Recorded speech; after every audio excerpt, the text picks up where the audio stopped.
Assalamualaikum, selamat malam. Waalaikumsalam. Waalaikumsalam. Selamat Baik, malam. sebelumnya saya mengucapkan terima kasih kepada teman-teman dan kepada narasumber kami yaitu Ibu Sylvia Rahmi, salah satu guru dari SMK Labor Binaan FKIP Unri Pekanbaru Riau.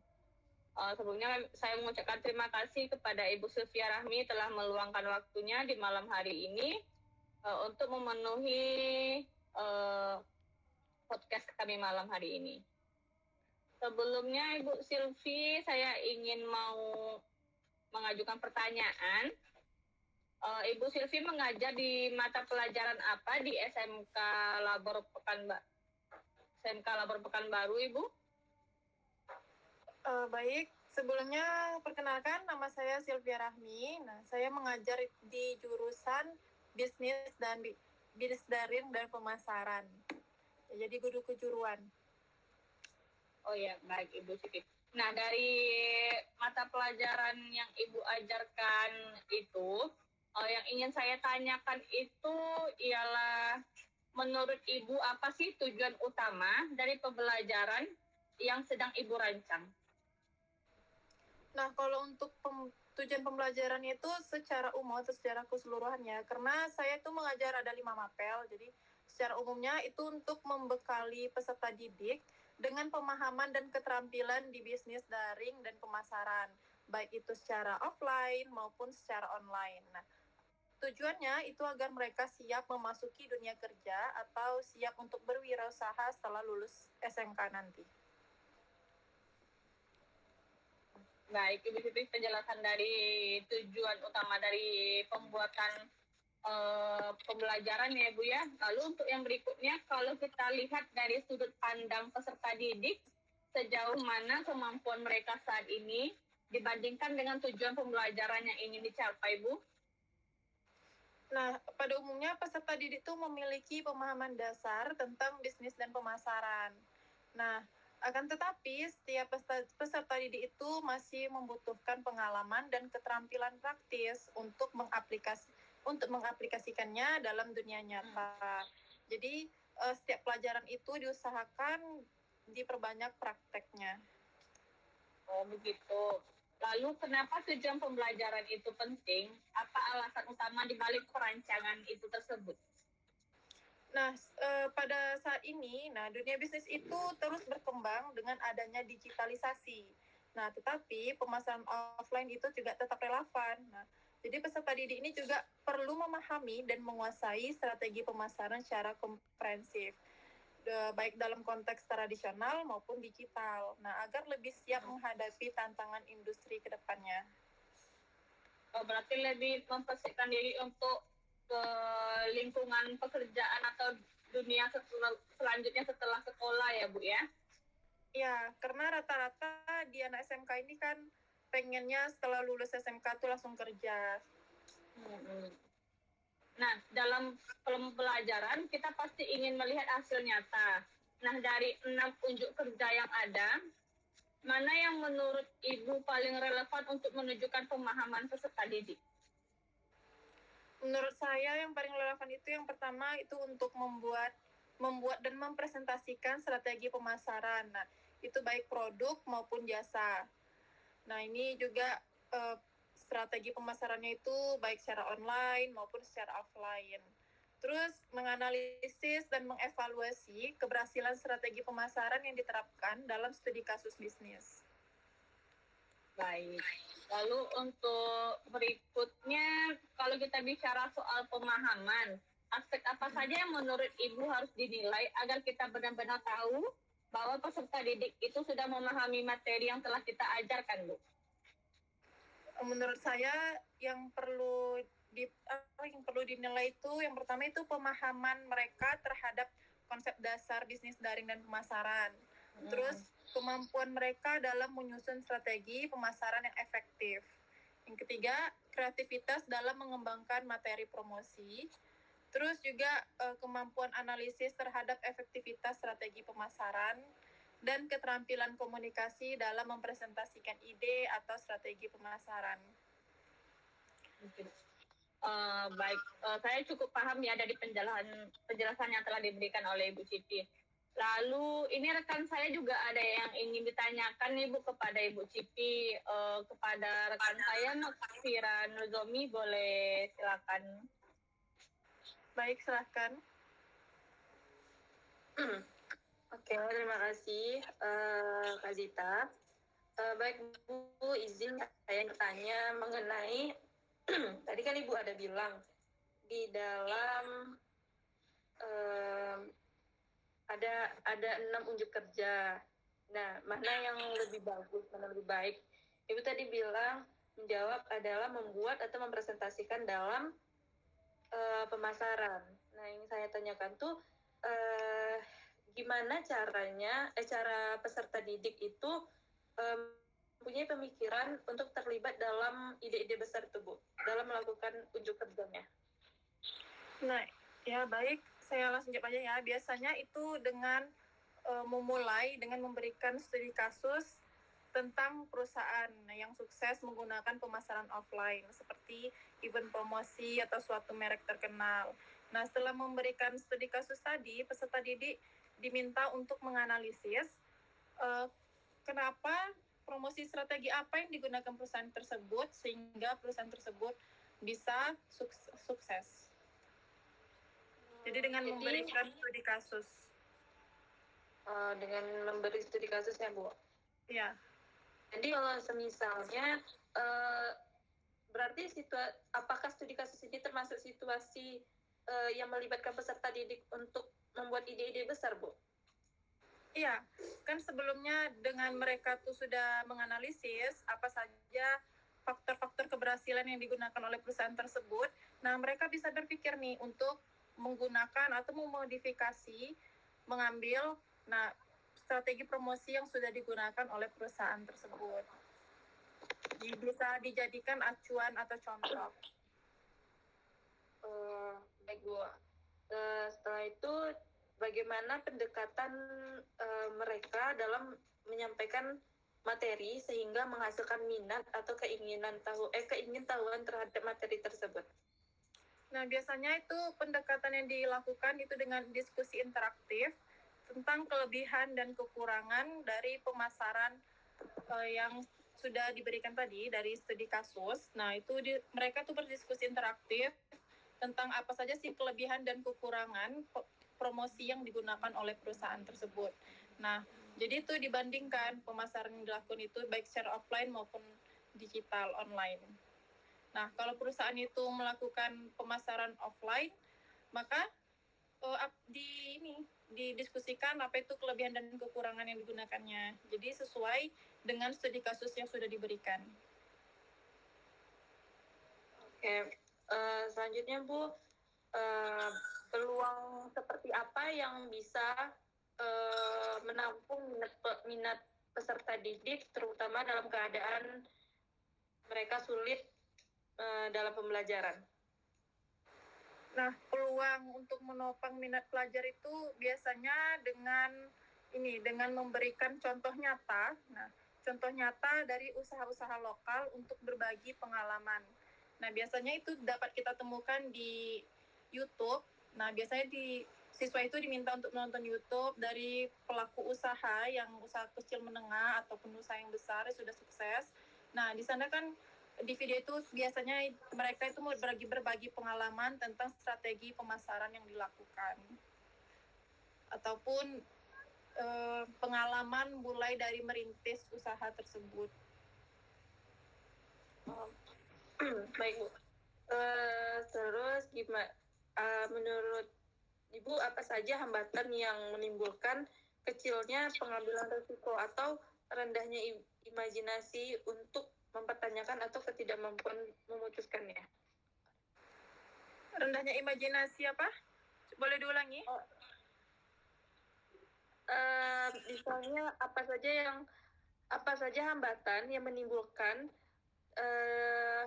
dari pengambilan resiko minat belajar peserta didik yang rendah, Bu? Nah, biasanya kalau minat peserta didik itu menurunnya atau kurang.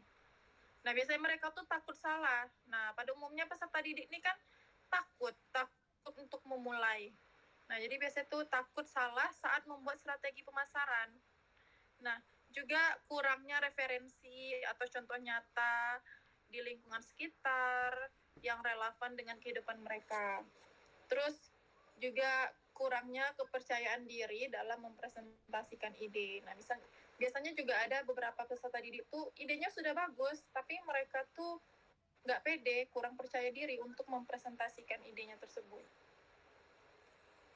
Oke, baik Bu. Sepertinya rekan saya Melati ingin melanjutkan dan juga ingin bertanya kepada Ibu, kepada Melati. Saya persilakan. Baiklah Bu Silvi, saya ingin memberikan pertanyaan. Bagaimana Ibu membimbing peserta didik dalam proses penilaian diri dan evaluasi diri, serta membantu mereka melakukan penyesuaian dalam strategi pembelajaran mereka? Oke, nah biasanya cara saya itu dengan melalui riset pasar sederhana. Nah, jadi peserta didik tuh diturunkan ke lapangan. Nah, mereka tuh riset pasar sederhana, wawancara dengan pelanggan, dengan pedagang, terus juga observasi strategi pemasaran offline di lingkungan sekitarnya. Jadi caranya agar mereka tuh terlibat, mereka tuh langsung turun ke lapangan untuk mencari tahu bagaimana strategi pemasaran yang baik itu, baik secara offline maupun secara online. Baiklah. Pertanyaan saya selanjutnya, bagaimana cara peserta didik dilibatkan dalam evaluasi diri di akhir periode pembelajaran untuk membantu mereka mengenali kemajuan diri, menetapkan tujuan masa depan, dan membangun semangat untuk terus belajar? Boleh diulangin soalnya di sini hujan, kurang terdengar. Baik, saya ulangi Bu. Bagaimana cara peserta didik dilibatkan dalam evaluasi diri di akhir periode pembelajaran untuk membantu mereka mengenali yang mereka mau, mengenali kemajuan diri, atau membangun semangat untuk terus belajar, atau membangun motivasi mereka, Bu? Oke. Nah, biasanya mereka itu diminta menuliskan strategi pemasaran yang ingin mereka coba di masa depan. Nah, jika mereka memiliki bisnis sendiri. Oke. Pertanyaan saya yang terakhir, bagaimana cara peserta didik dibantu untuk mengevaluasi pembelajaran mereka, mengetahui apa yang sudah mereka pelajari dengan baik, dan mengidentifikasi area yang perlu ditindaklanjuti atau yang perlu ditingkatkan untuk peserta didik? Oke. Bagaimana apa tadi? Boleh besar, suaranya sangat kecil di sini hujan. Bagaimana cara, ini udah kedengar Bu? Udah. Bagaimana cara peserta didik dibantu untuk mengevaluasi pembelajaran mereka, mengetahui apa yang sudah mereka pelajari dengan baik, dan mengidentifikasi yang perlu ditingkatkan lebih lanjut tentang yang sudah mereka pelajari tadi, Bu? Ya, biasanya itu dengan melakukan refleksi ya. Jadi setelah pembelajaran atau setelah mereka menyelesaikan tugas-tugas mereka, nah peserta didik ini diajak berdiskusi mengenai tantangan yang mereka hadapi. Nah, terus apa solusi yang mereka pilih? Misalnya kalau mereka tuh belum memiliki solusi, maka kita sebagai guru membimbing mereka dan memberi solusi. Yang dengan ini kita berharap ya peserta didik tadi mampu mencapai tujuan pembelajaran yang sudah ditetapkan. Jadi dengan melakukan refleksi. Baiklah, hanya itu pertanyaan saya, Bu. Selanjutnya teman saya Franz ingin memberikan pertanyaan selanjutnya. Terima kasih ya Bu Silvi. Ya. Oke, terima kasih atas kesempatan yang diberikan. Di sini saya akan melanjutkan pertanyaan yang kami susun kepada Ibu Silvi, yaitu yang pertama itu bagaimana peserta didik akan dibantu dalam memikirkan kembali pemahaman mereka tentang ide-ide penting dalam pembelajaran. Nah, bagaimana cara memandu peserta didik ya? Nah, biasanya memandu peserta didik itu kita sebagai guru memberikan ini riset. Nah, biasanya kita mengarahkan peserta didik itu melakukan riset pasar sederhana, baik itu ke pedagang ataupun ke wirausaha. Nah, bagaimana strategi pemasaran yang pedagang atau wirausaha itu gunakan.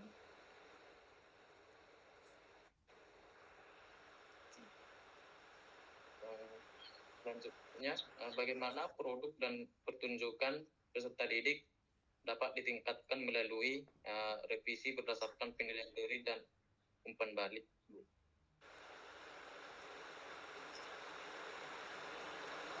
Melalui umpan balik ya. Boleh ulangi pertanyaannya? Nah, ketika tadi kan Bu, orang itu peserta didik disuruh ke lapangan untuk meriset pedagang dan seperti itu. Nah, ketika orang itu sudah mendapatkan ide-ide itu, orang itu akan melakukan pertunjukan. Nah, ketika pertunjukan ada kesalahan. Nah, bagaimana produk ini akan direvisi kembali untuk sebagai ya membuat pertunjukan itu lebih baik lagi seperti itu. Oh, jadi jika peserta didik itu melakukan kesalahan, nah kita sebagai guru memberikan kesempatan untuk merevisi strategi pemasaran tadi. Nah, strategi pemasaran yang telah mereka dapatkan. Nah, strategi ini juga diskusi dengan guru. Nah, untuk melakukan revisinya tadi. Yang selanjutnya Bu, bagaimana peserta didik ini akan didorong dalam merenungkan pembelajaran dan kinerja mereka pada saat itu? Oke, peserta ini didorong untuk merenungkan pembelajaran dan kinerja mereka itu dengan menulis jurnal refleksi tentang strategi yang mereka buat dan pelajaran yang didapat. Jadi dengan menuliskan jurnal refleksi. Biasanya kan saat refleksi itu kan peserta didik direnungkan kembali untuk mengingat-ingat apa yang sudah didapatkan sebelumnya. Oke, terima kasih Bu atas jawaban yang diberikan. Selanjutnya teman saya Saudari Ani akan melanjutkan pertanyaannya. Baik, terima kasih Francisco dan juga hai Bu Silvi. Ada nih Bu beberapa yang mau saya tanyakan. Ya, silakan Ani. Untuk yang pertama itu mungkin bisa saya bertanya itu gimana nih Bu caranya yang Ibu lakukan agar peserta didik itu dia lebih aktif lagi dalam mengeksplor ide-ide besar ataupun pertanyaan penting di dalam pembelajaran yang Ibu ajarin di dalam kelas. Nah, biasanya peserta didik itu mengeksplor ide-ide pentingnya. Nah, jadi sebelum mulai pembelajaran itu kan kita memberikan ide pemantik, memantik pertanyaan pemantik, pemantik itu bisa video atau gambar. Nah, jadi biasanya saya tuh suka video.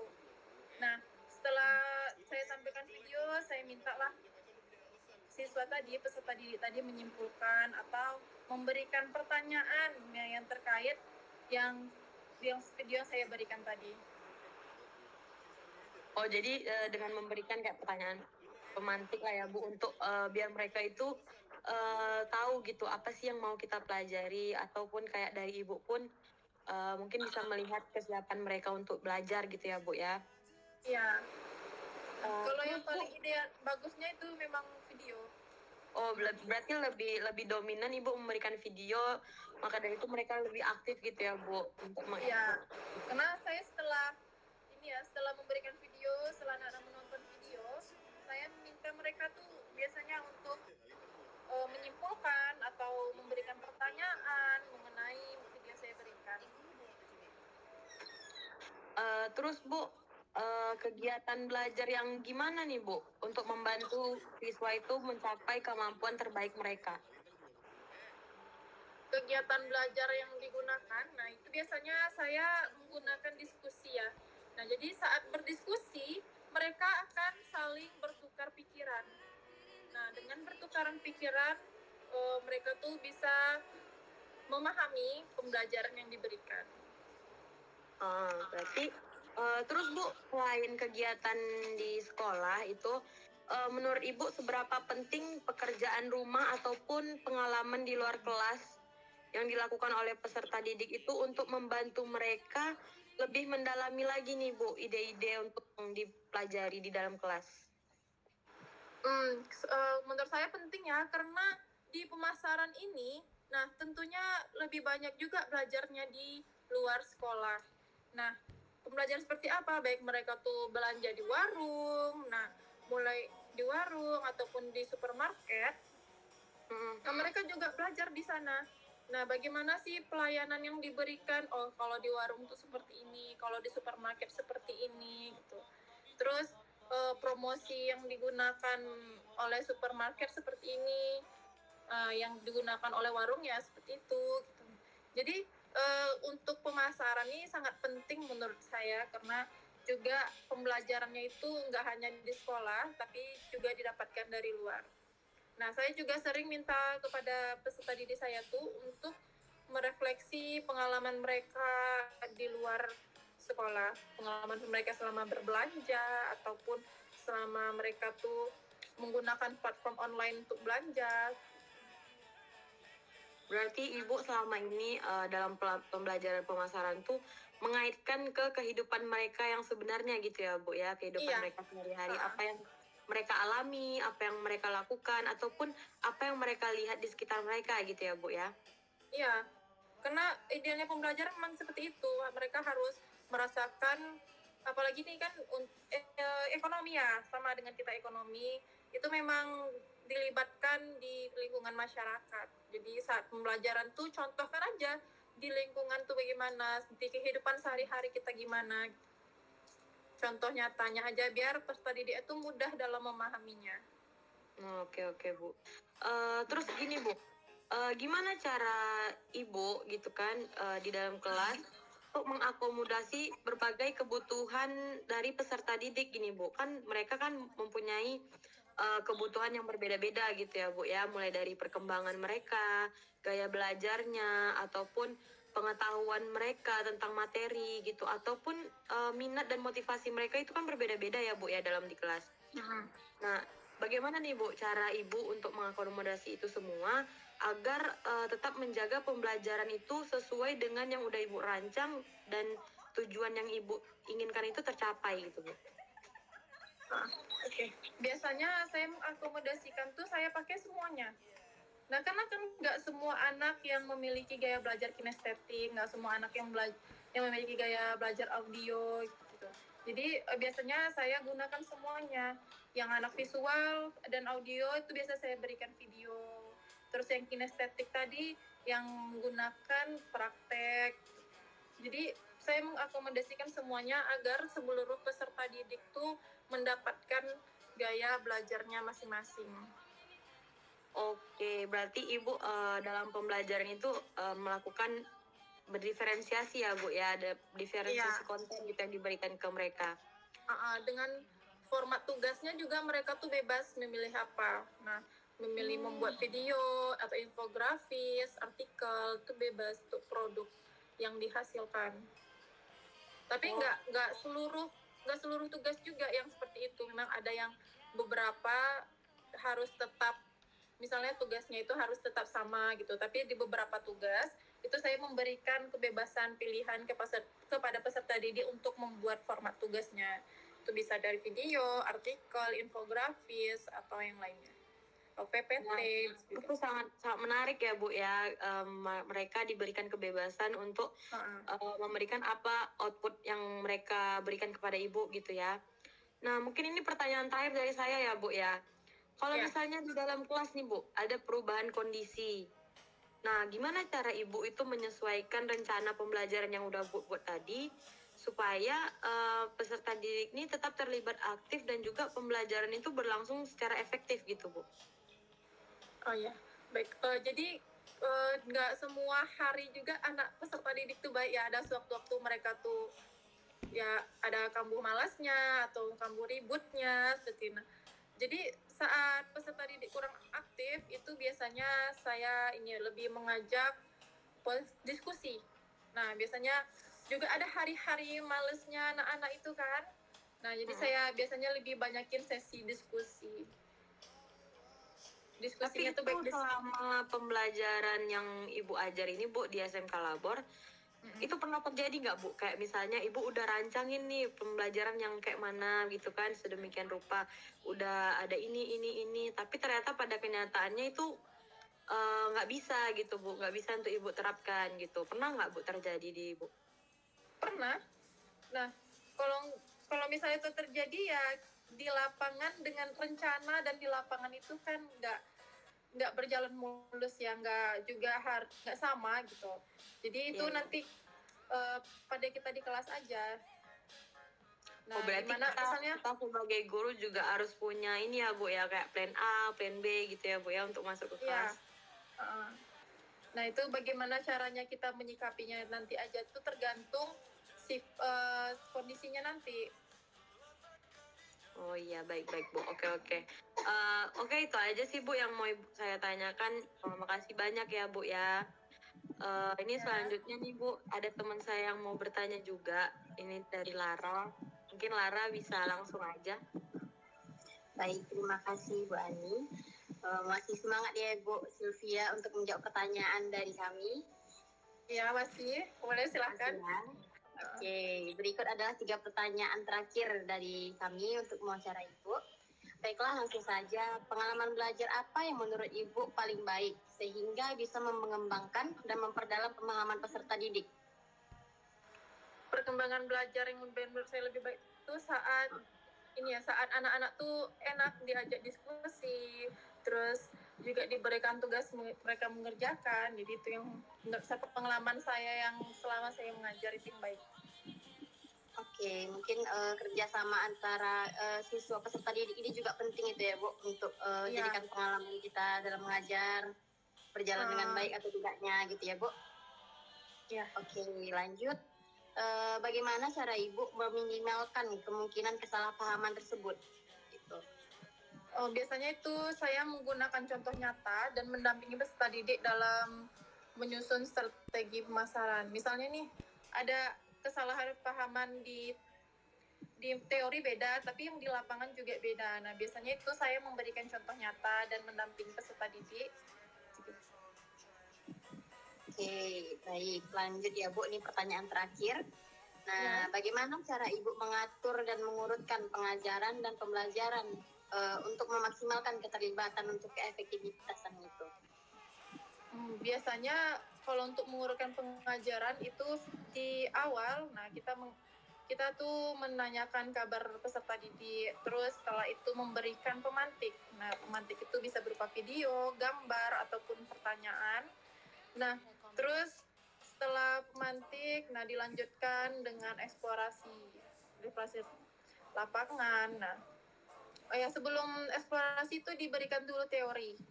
Nah, teori terus baru diberikan studi kasus, baru dilanjutkan dengan eksplorasi lapangan dan diakhiri dengan proyek simulasi. Oke. Baiklah, mungkin cukup segitu pertanyaan dari saya. Saya bisa kembalikan lagi kepada moderator, yaitu Ibu Zita. Baik, sebelumnya kepada rekan-rekan sejawat saya terima kasih telah meluangkan waktu, dan kepada Ibu Sylvia Rahmi juga terima kasih nih udah menjawab pertanyaan-pertanyaan dari rekan-rekan saya. Nah, kalau yang dari saya tangkap dari hasil yang kita tanyakan hari ini tuh mulai pertanyaan-pertanyaannya itu yang tidak jauh ya dari bidang pendidikan, yang seperti dari tujuan pembelajaran, lalu hambatannya apa aja, peluangnya bagaimana, ide-ide besar apa yang harus kita tuangkan untuk peserta didik. Nah, pokoknya itu semua yang telah kami tanyakan itu sangat-sangat, dan yang setelah Ibu Sylvia Rahmi berikan jawabannya itu sangat-sangat bermanfaat bagi kami. Nah, terima kasih banyak ya Ibu ya atas waktu yang telah Ibu luangkan kepada kami. lebih dan kurang dalam bila ada kesalahan kata atau kesalahan pengucapan, kami mohon maaf kepada Ibu Setiara. Selamat malam Ya. Ibu. Ya, sama-sama. Malam. Makasih ya Ibu. Makasih ya Ibu.